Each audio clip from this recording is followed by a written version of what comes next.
Shalom, shalom, shalom. I'm going to give all glory, honor, and praises to Yahweh, Bahashem, Yahushai, Bahashem, Rachak, Radash. Double honors to the elders and apostles of Great Millstone.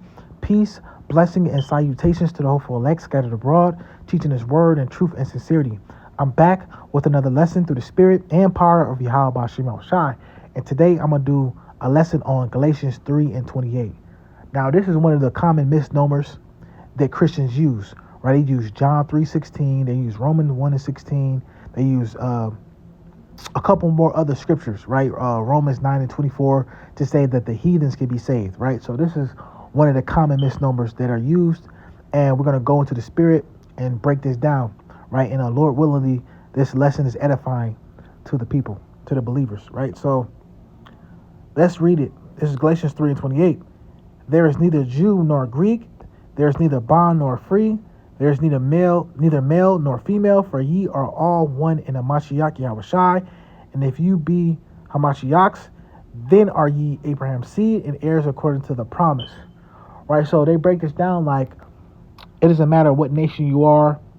If you believe in Hamashiach, then you're automatically a seed or the seed of Abraham. Right? They don't say the seed is specific. It just, if you believe, you're Abraham's seed and heirs according to the promise. So we're going to break this down and show you what this really means. So the first part says there is neither Jew nor Greek, right? Why? They don't ask this question. Why just Greek? Why didn't they name off all the other nations of people? Because when you look at the scriptures, there's a lot of times it's Gentile or it's a Greek, right? And Greek is used a lot of times in the New Testament. And why is Greek being used? We have to understand that it was a period of time where the Israelites were in captivity to the Greeks. And this is right before the Roman Empire. Now you have Daniel the 7th chapter that goes into four major beasts that are going to be on the earth. You have the Assyrian Babylonian Empire, you have the Persians and the Medes, Medo-Persian Empire, the Greeks, and the Romans. Now when you read the scriptures, going to Malachi to Matthew, there's a 400-year period gap that's not mentioned in the scriptures because the Greek captivity is not mentioned in the scriptures in detail. You have little bits and pieces of it. Daniel the 8th chapter, Daniel the 11th chapter, where if you look at the scriptures, they are mentioning the Greeks, but not in detail. So, what happened to all that period of time and the captivity that the Greeks had over the Israelites? Well, it was in the Apocrypha. The Apocrypha has two books called the First and Second Maccabees. And these books pretty much give you the information of what was happening in the time of the Greeks to the Israelites, right? So let's go to the book of First Maccabees. First Maccabees is very, very important to the history of the Israelites in the Greek captivity. So this is First Maccabees 1, and we're going to start at 11. In those days went there out of Israel wicked men who persuaded many, saying, let us go and make a covenant with the heathen that are round about us. For since we departed from them, we have had much sorrow. So this device pleased them well. Then certain of the people were so for herein that they went to the king, who gave them license to do after the ordinance of the heathen, whereupon they built a place of exercise at Jerusalem, according to the customs of the heathen, and made themselves uncircumcised, and forsook the holy covenant, and joined themselves to do the heathen, and were sold to do mischief. Right. So let's go down to 41. It says Maccabees 1 and 41. Moreover, King Antiochus wrote to his whole kingdom that all should be one people, and everyone should leave his laws. So all the heathen agreed according to the commandments of the king. Yea, many also of the Israelites consented to his religion, and sacrificed to idols and profaned the Sabbath. So in the time of the Greek captivity, the Israelites forsook the Holy Covenant and they went after the ways of the Greeks. And this is called the Hellenization period. Right? Hellenization period means to become Greek. Right? So the Israelites, they threw out their customs, threw out their law and the things that were contained in the law, and they did after the ways of the Greeks, which is the Hellenization period of the Israelites. Let's go to 2 Maccabees now.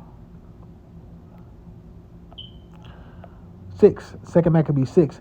Not long after this, the king sent an old man of Athens to compel the Jews to depart from the laws of their fathers and not to live after the laws of God, and to pollute also the temple in the Jerusalem and call it the temple of Jupiter Olympus, and that in Gersum of the Jupiter, the defenders of strangers, as they did desire that dwelt in the place. The coming in of this mischief was sore and grievous to the people, for the temple was filled with riot and revelings by Gentiles who dallied with harlots and had to do with women within the circuits of the holy places, and besides that brought in things that were not lawful. The altar was filled with profane things which the law forbidden. Neither was it lawful for a man to keep Sabbath days or ancient feasts, or to profess himself at all to be a Jew. So if he couldn't present himself or profess himself to be a Jew, what was he calling himself? A Greek, right? A lot of the Israelites who consented were calling themselves Greeks. And that custom went on all the way into the time of the Romans. So we go into the book of Romans and we see Jew nor Greek. We have to understand this is still talking about the Israelites, but you have Israelites in the Holy Land, which were called the Jews at the time, who kept the laws and kept the customs, right? But then you have other Israelites that didn't keep the laws and the customs, and they were called Greeks, or they were called Gentiles, right? You had Jews that knew who they were, but they spoke Greek. They called them Grecians, right? They called those people Grecians. But there was Israelites who didn't know who they were or didn't practice any of the customs, I would say, and they were just called the uncircumcised, or the Gentiles, by that which was circumcised, or the Jews that were in the Holy Land. So we have to establish that first, so we can understand there was a history and time where the Israelites were calling themselves Greeks. Let's go back to what we were reading in Galatians 3 and 28. Galatians 3 and 28, I'm going to start back at Galatians 3 and 28.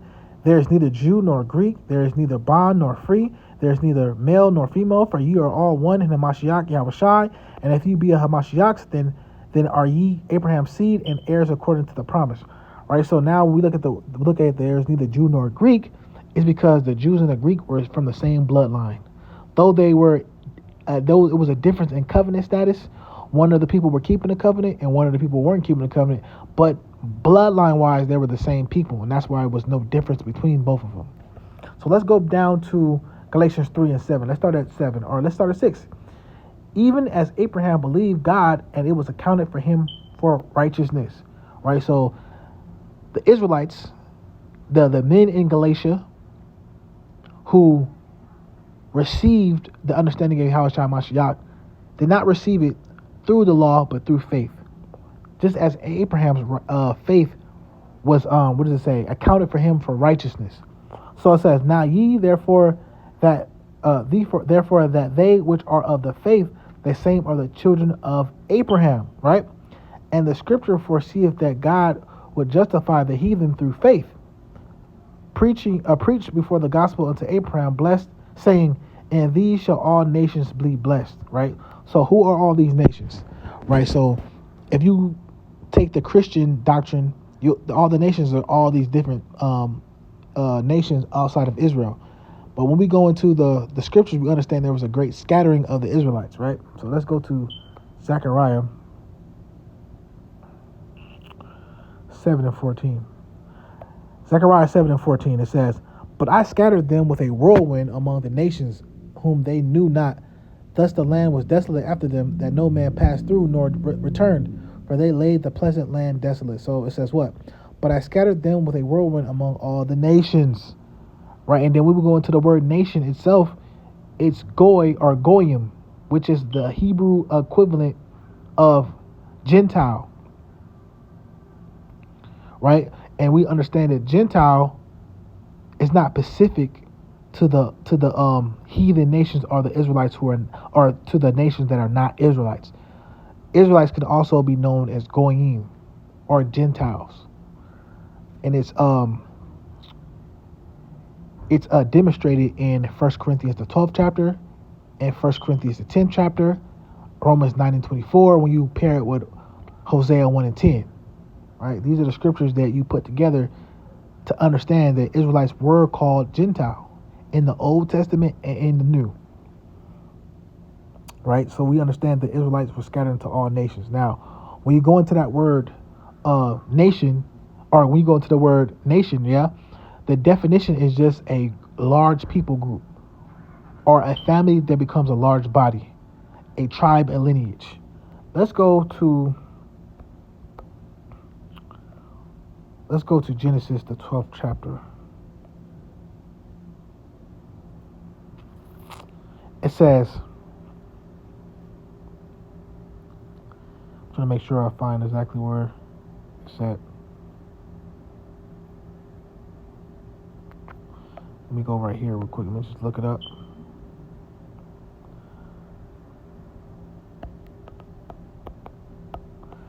Families.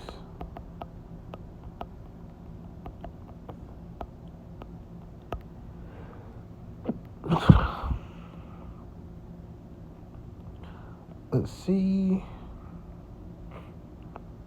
It's in Genesis. Because we can establish the understanding from Genesis, right? This is Galatians 12:3, and I knew I was there already, but it's Galatians. This is Genesis, like in 12:3, and I will bless them that bless thee, and curse them that curse thee, and in thee shall all the families of the earth be blessed. So they'll say, yeah, this is the Lord establishing that all nations would eventually be blessed through Abraham. But let's go into what that word family means, right? Because this is going to show you what that's actually talking about. Let's say Genesis, yeah, 12:3. Genesis 12:3.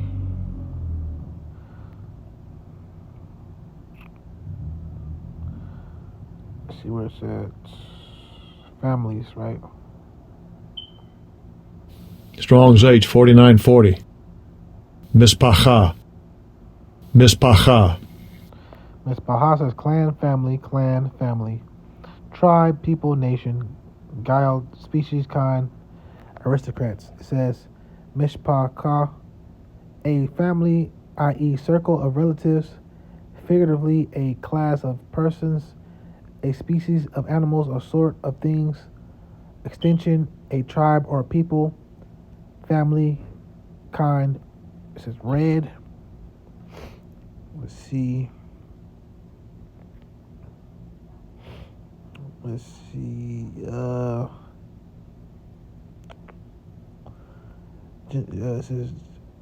says Genesis or Gensinius Hebrew Chaldee lexicon. So it's the lexicon. It says with stuff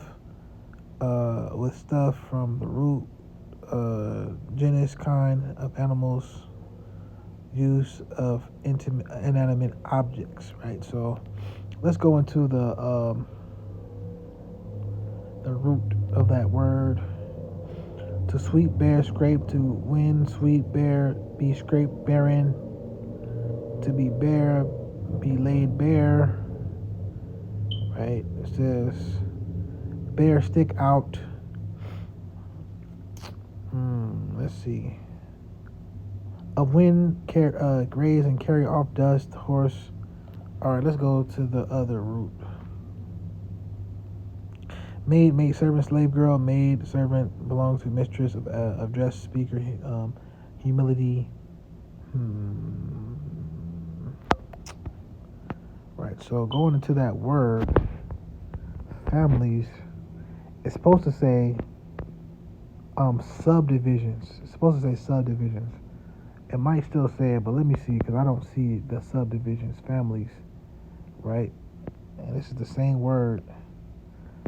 A family, i.e., circle, relatives, figuratively.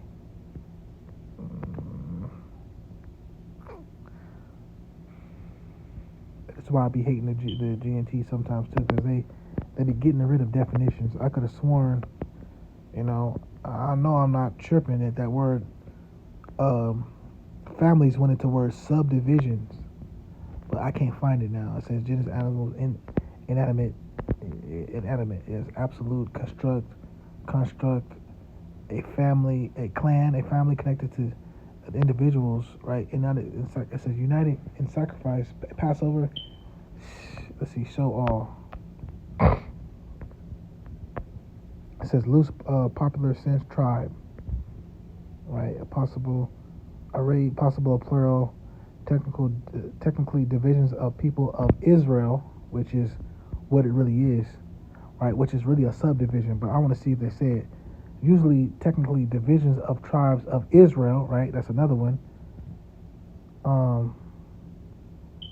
Yep, it says right here, Chronicles, subdivisions of these. It says subdivisions of these divisions in Levi, right? But let's go into that word subdivisions. See, they kind of hide it. They kind of hide it now. It used to kind of be out in the open. Now they kind of hide it to where you got to go find it. So, you know, we can't forget these definitions of these words because they'll try to make it seem like they'll erase the definitions, or they'll go and remove certain things and make it seem like it was never a particular meaning. So it says subdivision, a single tract of land split into smaller lots for housing, commercial, or industrial use. Let's see what they say. Definitely a large piece of property. That's not what I want. But it's a single tract of land split into smaller lots. So when you think about Israel, right, you have 12 tribes of Israel. Those are subdivisions. And each one of those subdivisions can be a nation, because a nation is a large body of people, right? So if you want to prove it, we want to go to Isaiah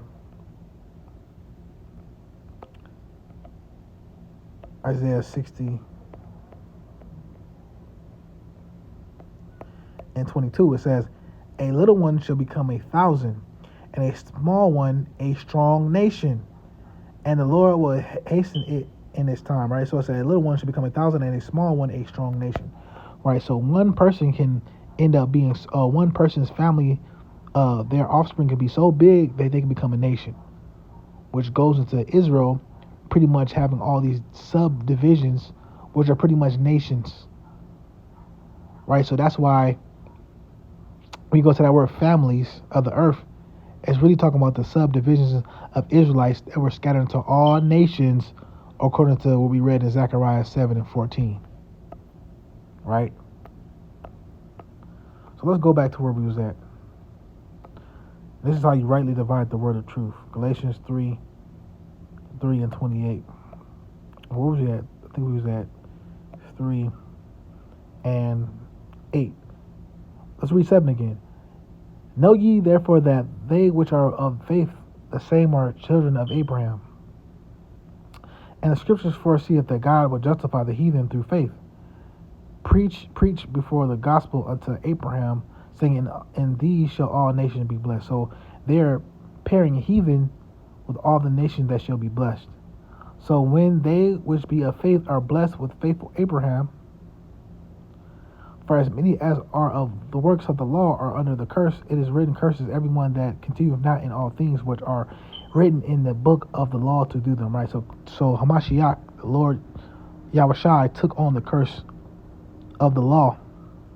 So we don't have to keep the laws 100% or be bound or justified by the law. Now we're justified through faith, right?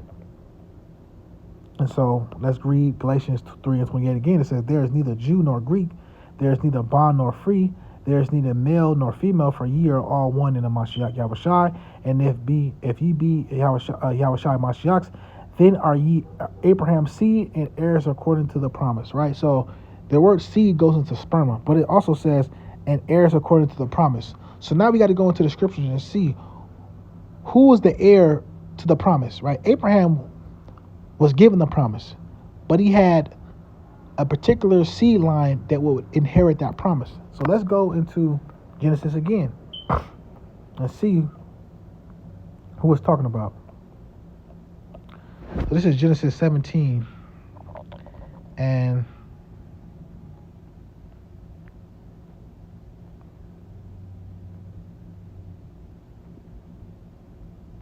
let's see which one I want. Let's go to Genesis 17 and 7. It says, I will establish my covenant between me and thee and thy seed after thee, in their generations for an everlasting covenant, to be a God unto thee and to thy seed after thee. Right? And let's see who that seed belonged to. It says, he that is born in thy house, and he that is bought with money must needs be circumcised, and my covenant shall be in your flesh for an everlasting covenant.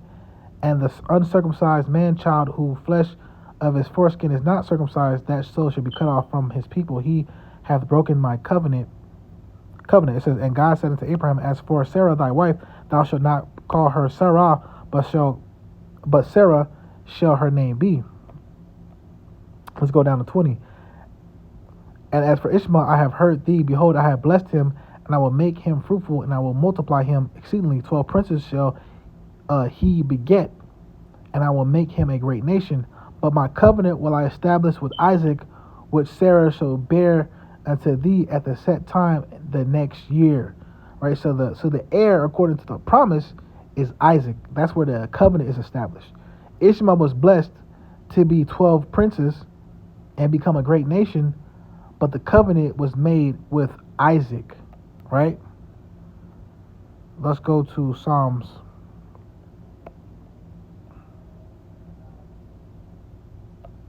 105 and 6.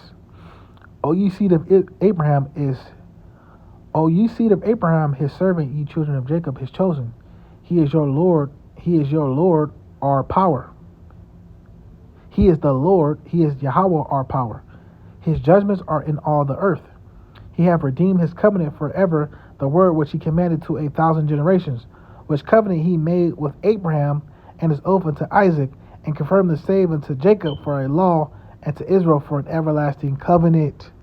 Right? So the Lord made a promise or an everlasting covenant with the seed of Abraham, which is Abraham, Isaac, and Jacob. Jacob's name was changed to Israel, which would be the 12 tribes of Israel that comes out of Jacob. So that promise can never be disannulled because the Lord made a promise to his servant Abraham.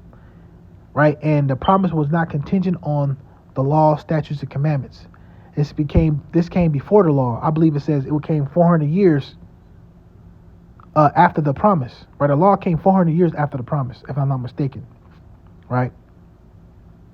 So Abraham was not justified by the law, but he was justified by what? Faith.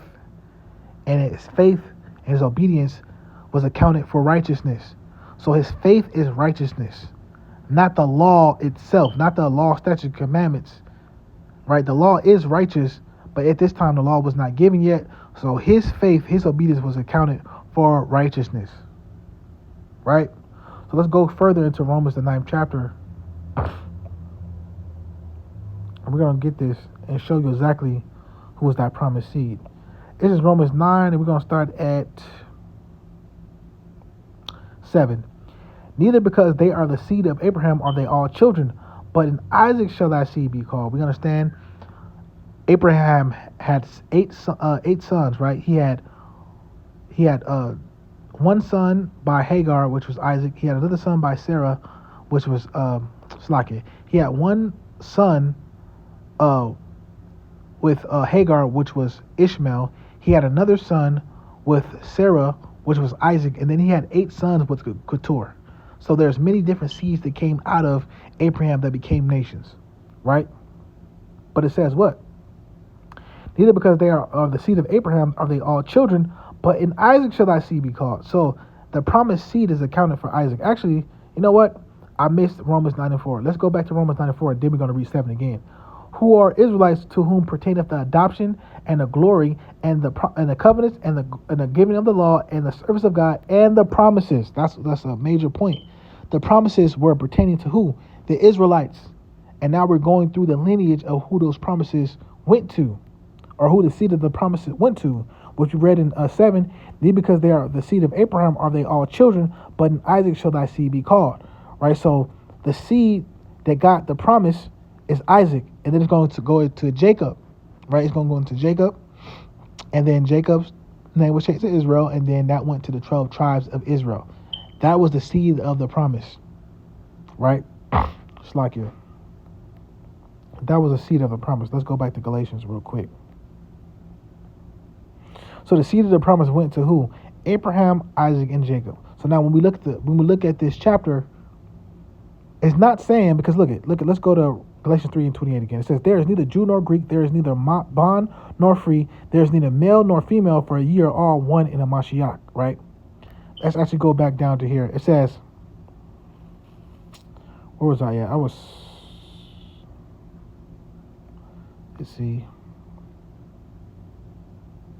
Okay, let's go to 29. "And if ye be of a Mashiach, then ye are Abraham's seed and heirs according to the promise." So it's not saying that if you are any nation in the world and you believe in Yahweh Mashiach, then you become the seed. They're saying the Israelites that believe in Yahweh Mashiach, who have faith, they are the seed that is going to get the promise, or they're going to inherit the promise that was given to Abraham. Hopefully it's not going past the brothers' heads, especially the newer brothers. If you be of Mashiach's, then are ye Abraham's seed. So if you're under the faith of Yahweh Mashiach, you believe in Yahweh Mashiach, you have the faith. Remember, Abraham was accounted righteous based off the faith he had. So if you, as an Israelite, have faith, then are ye Abraham's seed, right? Because the Lord made a covenant with Abraham. It was a promise that he would have an everlasting covenant with the seed that came from Abraham. The Lord cannot annul that promise. He had to keep the promise. So this is the reason why the new covenant had to be made, because the old covenant, the Lord divorced us, because that covenant had a contingency plan, or not a contingency plan, terms and conditions of that covenant. If we kept the law, statutes, and the commandments, we would be blessed. But if we didn't, we would be cursed. The Lord eventually scatters us into all the nations, right?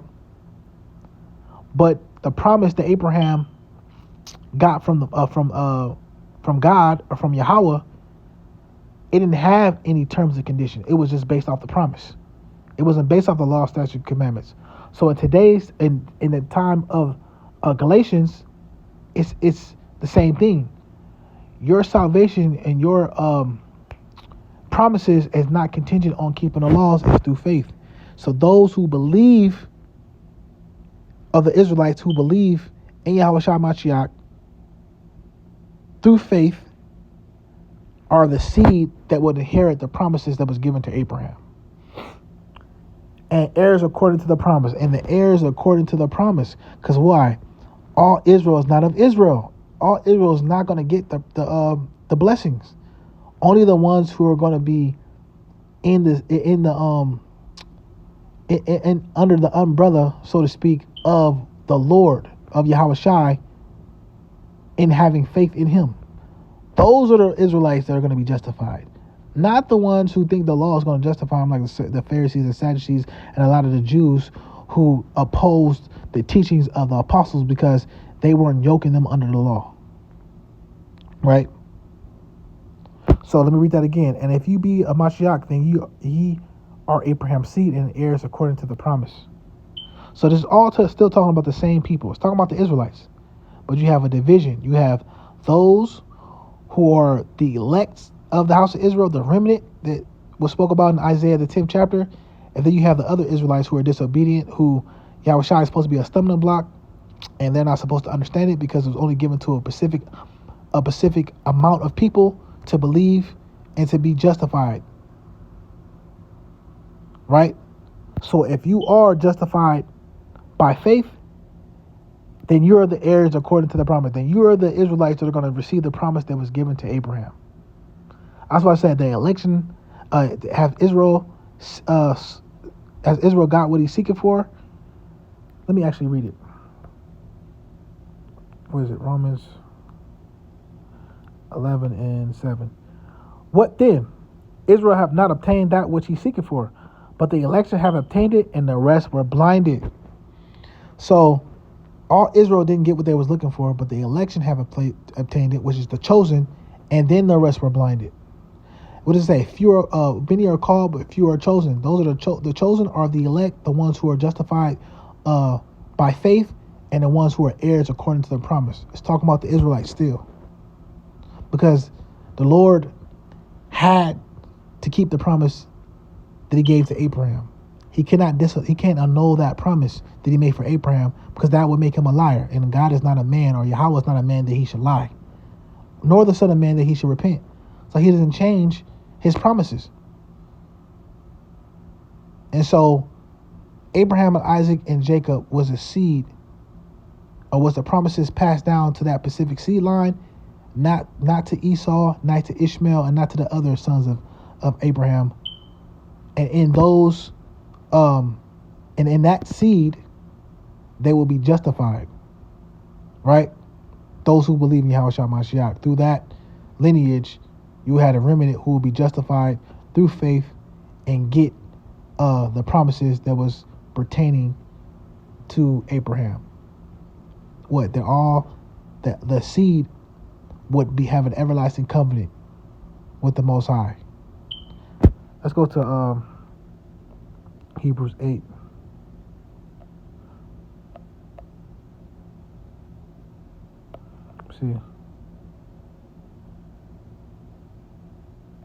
Let's see if this is it. We go to Hebrews 8 and 6. It says, "But now hath he obtained a more excellent ministry, by how much also he is the mediator of a better covenant, which was established upon better promises," right? Because it's a better covenant, because the second covenant is now going to be a everlasting covenant, right? It's not going to be based off of the old Mosaic covenant where we couldn't keep. Now the Lord is going to give us the bodies that are able to keep the covenant perfectly, or keep the laws perfectly. So now there will never be a discontinuation or a divorce from his people. That's why I say I'll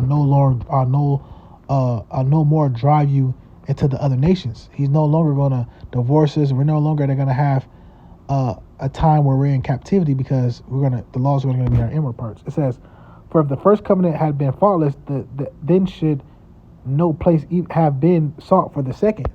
For finding fault with them, said the Lord, behold, the days come, said the Lord, that I will make a new covenant with the house of Israel and the house of Judah, not according to the covenant that I made with their fathers in the day when I took them by the hand to lead them out of the land of Egypt, because they continued not in my covenant, and I regarded them not, said the Lord. For this is the covenant that I will make with the house of Israel after those days, said the Lord. I will put my laws in their mind and write them in their hearts, and I will be to them a God, and they shall be to me a people."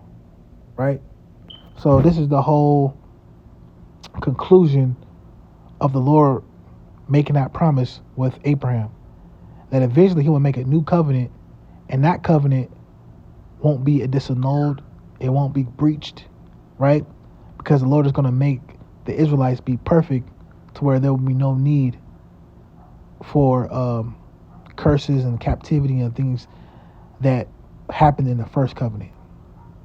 So Lord willingly, I didn't lose you, brothers.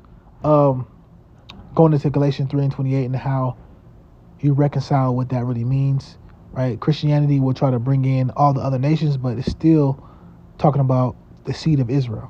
Still talking about the seed of Israel, because that's where the promises went to. Abraham, Isaac, and Jacob. So with that, I want to give all glory, honor, and praises to Yahweh, Bahashem Yahushai. Until next time, Lord willingly, Shalom.